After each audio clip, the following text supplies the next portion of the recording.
用占星术揭开事物的神秘面纱。大家好，这里是星象探世界。如果说冥王星摩羯时代，大佬们争夺的是土地、厂房、钢筋水泥这些看得见摸得着的重资产，那么当冥王星踏入水瓶座，垄断的逻辑已经发生了物种级的变化。这一次权力不再是高墙大院，而是无形的算法、流动的社群和庞大的平台。科技不再仅仅是工具，它成了权力的数字化载体。谁锁定了核心算法，谁圈养了海量数据，谁就握住了这个时代的发牌权。虽然我们即将看到科技的大雨滂沱，超级个体破土而出，小公司遍地开花，每个人似乎都能分到一杯羹，但真相是残酷的。最顶层的话语权、突破性创新依然在极少数科技巨头和掌握 AI 算法的人手中。这种全球性的权力收拢，表现得像一场不可撼动的数字围城。今天这期节目，我们会就这个现象来深度分析一下冥王星水瓶座会出现怎样的新垄断，以及和我们过去冥王星摩羯时代的垄断有何不同。冥王水瓶的本质是什么呢？首先，水瓶座代表的是群体、社群、网络科技，冥王星代表的是权力、资源控制、无形之手。如果画一张冥王星水瓶时代的结构图，冥王星水瓶时代的架构，我们将会看到一幅清晰的图景，是一场秩序与算力的终极联盟。在这个金字塔的顶端，政府与科技巨头并肩而立，政府负责划定边界、掌握分配，而巨头们则把持着算力、芯片和 AI 的命脉。他们形成的权力联盟不仅收割了时代的最高收益，更锁死了上升的通道。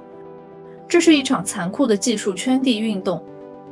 冥王星的虹吸力再把零散的技术红利重新集中到极少数人手中，这种数字垄断制造的贫富差距与阶级鸿沟将成为未来20年最激烈的社会矛盾。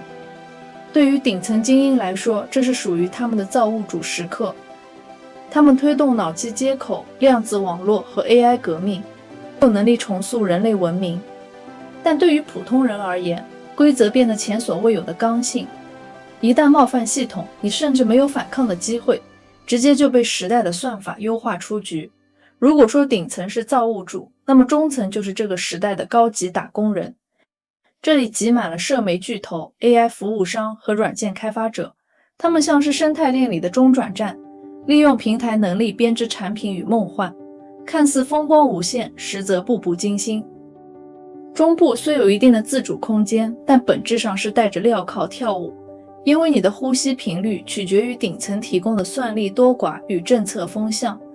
这块中产的蛋糕收益虽然稳，竞争却已经白热化。想要不被吞噬，你只能在技术壁垒中寻求保卫战，因为只要创新稍慢，就会被后来者的算法彻底淹没。底部的世界是一场浩瀚的数字淘金，也是最残酷的存量博弈。这里挤满了数以亿计的用户与内容创作者，用户看似在享受免费服务，实则在献祭最宝贵的资源、时间、注意力和隐私数据。而那些依赖平台生存的个体创业者，更像是寄居在算法森林里的游牧民族，收益全凭规则的施舍，命运高度漂泊。冥王星水瓶时代虽然给了每个人成为单人独角兽的幻梦，让 AI 成了个体的数字外挂，催生出前所未有的超级个体，但真相是，入场券虽廉价，天花板却在云端。绝大多数人都在算法的无形之手下挣扎，感受着近乎窒息的竞争强度。在这里，你不仅是在创造内容，你是在与不可见的代码对抗。一旦平台改版、规则迭代，无数人的努力便会瞬间归零。这意味着控制你的不再是某一个具体的实体，而是那套隐形的、系统化的算法逻辑。每一个层级的上升通道都在变窄，因为当科技垄断与算法分发合流，它们就成了锁死阶层的最强铁链。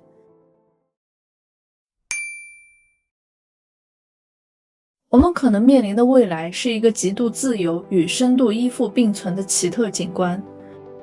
你会在街头上看到无数单人独角兽，一个人配合一组 AI 工具就能撑起一家跨国公司。这是水瓶座给予个体的最高红利，但与此同时，你会发现自己正身处一个数字围城。冥王星在水瓶座或许是人类历史上最有神性、最魔性的20年。未来阶层的跨越不再靠努力，而是靠接口。如果你无法获得顶部的核心 API， 无法租用到最高级的算力，你的超级个体梦就只是大厂生态里的一块拼图。未来的贫富差距将不再仅仅是银行存款的数字，而是认知接口的断层。顶部在进化，他们可能通过脑机接口实现意识永生或智力跃迁，而底层在固化，在算法喂养的短视频和娱乐泡沫中逐渐丧失独立思考的权利。我们面临的现实是跨层级的难度，正从阶梯型转变为次元型。因为垄断者掌握的不再是土地和黄金，而是进化的源代码。当算法比你更了解你的欲望，当平台比你更清楚你的软肋，你所谓的选择自由可能只是系统内定好的选项。普通人的唯一生机在于不可被算法定义的特质。冥王星在水瓶座是逼迫我们找回那部分最原始、最真实、最无法被逻辑归纳的人性高光。当世界被系统算法化，你的非理性、你的情感、你那不按规则出牌的创造力，才是你穿透这层阶层铁幕，不被时代优化的唯一护身符。这种层级间的割裂还会演变成一场全球性的数字圈地运动。过去人们为了水源和肥沃的土地迁徙，未来人们将为了算力主权和原始数据而争夺。你会发现，那些能够产生真实、未被 AI 污染的原创思考的人，将成为这个时代的新贵族。当网络上 90% 的内容都由算法自我生成、自我投喂时，真实的带有体温的人类经验将成为最昂贵的奢侈品。垄断者不仅在垄断技术，他们还在垄断真实。如果你只是在算法的投喂下生存，你的思想本质上就是顶层权力的租借地。你以为你在思考，其实你只是在运行别人写好的脚本。在冥王星摩羯时代，我们通过占有实物来标榜阶层，但在冥王星水瓶时代，链接将取代拥有，成为新的权力通货。但讽刺的是，当算法接管了所有的社交推荐，当 AI 替你写出完美的回复，真实的未经修饰的人际链接将变成这个星球上最稀缺的资源。你会发现，普通人被困在由虚拟认同织成的网里，通过点赞和转发确认自己的存在，慢慢不再分得清虚拟和现实。而顶层精英却在回归最原始、最私密的面对面交流。未来的垄断不仅是算力的垄断，更是注意力的圈禁。算法会根据你的弱点，精准缝合你的世界观，让你在不知不觉中活成了一个被数据喂养的单向度的人。这种孤独感是系统性的。当我们周围的一切都变得极其高效、极其理解你时，你反而失去了与真实世界撞击、摩擦并产生火花的可能。前面我们从宏观层面拆解了冥王星进入水瓶座之后，科技、权力结构与集体意识将如何被重写。接下来我们就把视角从时代拉回到人。我会按照4个不同元素星座来拆解冥王星水瓶对不同人群的具体影响逻辑。你可以优先参考自己的上升星座，再结合太阳星座一起理解。那么先从与冥王星水瓶共振最强的一群人开始，风象星座，也就是双子座、天秤座、水瓶的人，你们将会从飘忽到锚定，你们是受冥王星洗礼最深的一群人。你们站在这个时代飓风的中心，也最容易适应这个时代。在冥王星水瓶时代的初期，你们会感到一种前所未有的丝滑感。那些让别人焦虑的 AI 工具、新社交协议、去中心化协作，对你们来说就像是久别重逢的母语。你们可能会对新的社交方式、AI 工具游刃有余，它会彻底改变你们的生活。冥王星水瓶座对你们的第一个要求是深度的自我整合。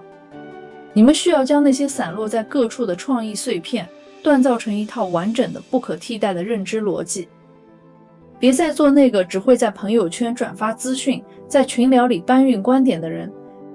冥王星会逼你把那种飘忽的灵感扎根进硬核技术或行业核心。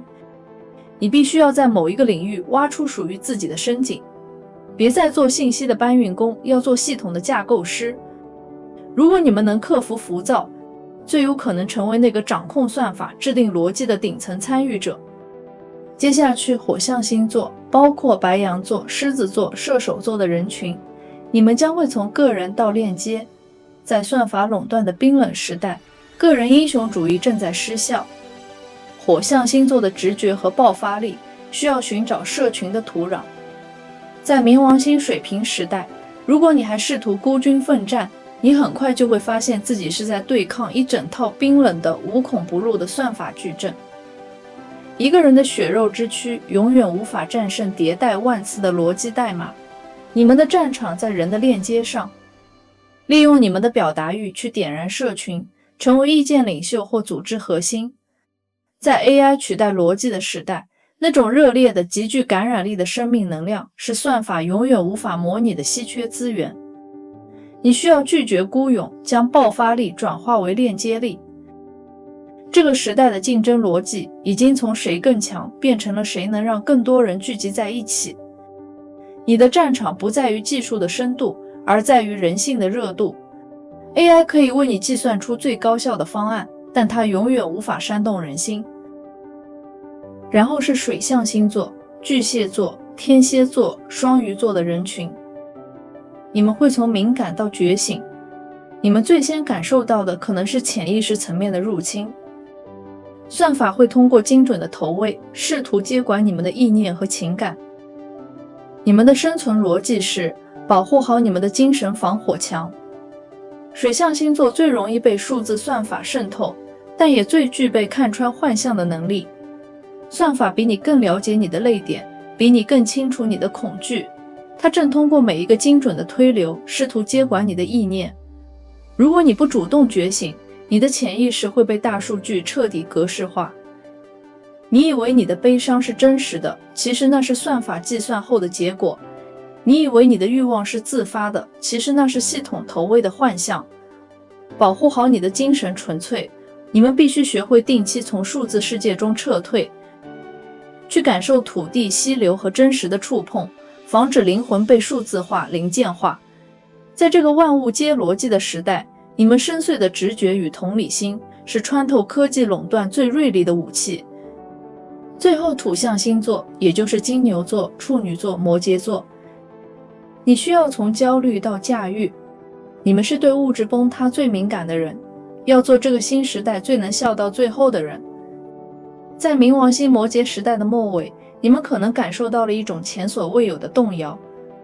原本坚固的行业壁垒正在消融，曾经赖以生存的经验似乎正在失效。